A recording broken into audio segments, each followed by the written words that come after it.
It's interesting to go from covering all these stories that are in the headlines and then now to have to be a headline yourself. I'm sure that's embarrassing. And, because I've never been in trouble in my life, other than being a kid. And I do a show where I try to be a role model and, people look up to me. And to have that kind of letdown it was tough, and for my kids to be exposed to that, that's the worst part of it. Were you going through anything that night, or it was just a recreational decision? No. In fact, I knew. I'm 55 now, so that was a couple years ago. Not that, I'm not an alcoholic. I'm not any of those things. I never done a drug in my life. But I knew alcohol was becoming an issue in my life. Just drinking too much. Never drank before shows or anything like that. But on the weekends, man, I just drink too much, and I just gave it up. Yeah. Well, that day, my kids were gone, my wife went to work, and it was like the championship day where the two AFC, NFC games, and I was going to have a card game at my house, and I bought alcohol for my friends to come over. Game fell apart, I was home alone, and I made a terrible decision to start drinking that day. I hadn't drank in over a year, and I got really messed up, and truthfully, I wish I could tell you where I was going, where I was coming from. I have no idea. I was dead drunk. That's crazy. It said that you said also that you were dealing with bouts of depression at times. Well, I have been for probably like the last 10 years. Really bad, crippling depression. Like when I first moved out here 10 years ago, the move from Chicago to Stanford, the pressure of the show. At that time, I only had 1 year left on my deal. You worry about a million things. So I mean, I weigh 250 now. Well, then I dropped under 200, which looked like I had cancer. And I've been battling it on and off. But the good thing is, since I've stopped drinking, no more depression. Wow. See, that's interesting. So people have to be aware what they put in their body. Because a lot of times that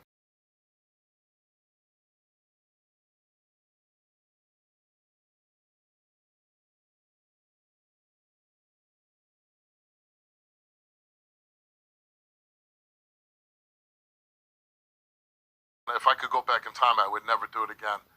But I made a mistake, and it is life. Like if you can't move past your mistakes, I regret it. But like you said, thank God I didn't hurt anybody else. I can deal with the fact that I just screwed myself up. Right. But the truth of it is, I struggled with sleep, pressure, dealing with the show and everything of this nature, and I probably dealt with a lot of it with alcohol. Well, now that I gave up alcohol, I've never been happier in my life.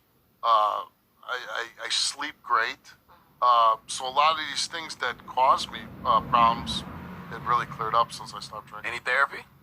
I did see a therapist for a while and went and talked about things, and a lot of issues were getting to me on the show. Like we deal with a lot of child molestation and really hard cases. Yesterday we did a show about this little kid that the father broke the 2-month-old baby's ribs, and the baby ended up dying. That's it's just so hard to have to. So we get heavy at times, and so it's like everybody's talking to me and they want their problem solved, and I didn't even realize it. Well, you don't got nobody to talk to. Right, like everybody, like who's gonna help me, man? I always say that. Who does the go-to person go to? So some good came of it, because then I realized, hey man, I need to talk to someone. Yeah, I was thinking that there's a lot of issues that come up on your show that I'm sure you have to think about after the show as a human being. You try to turn it off, but it's hard. Just like when I was a policeman.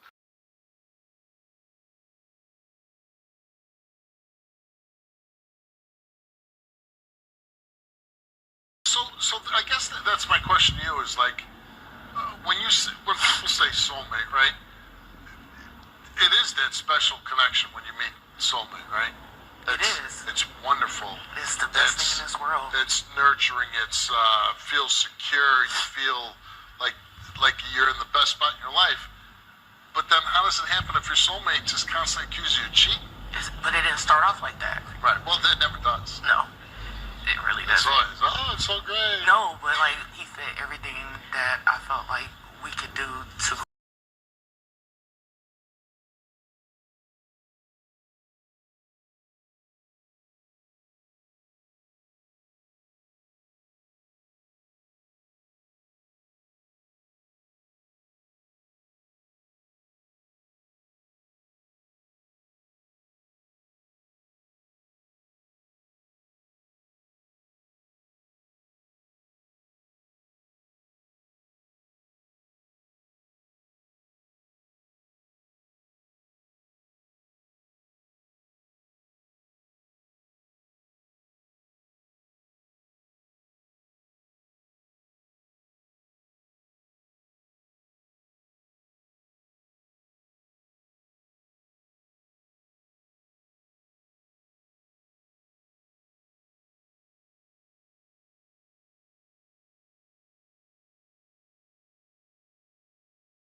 Never. How credible are lie detector tests? Because people always say they know how to beat it.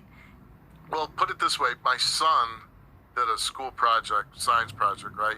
So he did that lie detector test, and he came in with my guy, Dan Ribicoff, and he did the, tests and stuff, and it was 100%. You know what I mean? So, like, would I ever take one? Hell no. I mean, I would never take one. Why? What are you hiding? Why would you hide? No, what are you hiding, it's Steve? it's not that I'm hiding anything, but like if it came where would you let anything in your life that's important to you fall into the hands of a lie detector test? Nah, not if it's not accurate. That's what I'm saying. Like, I'll say this.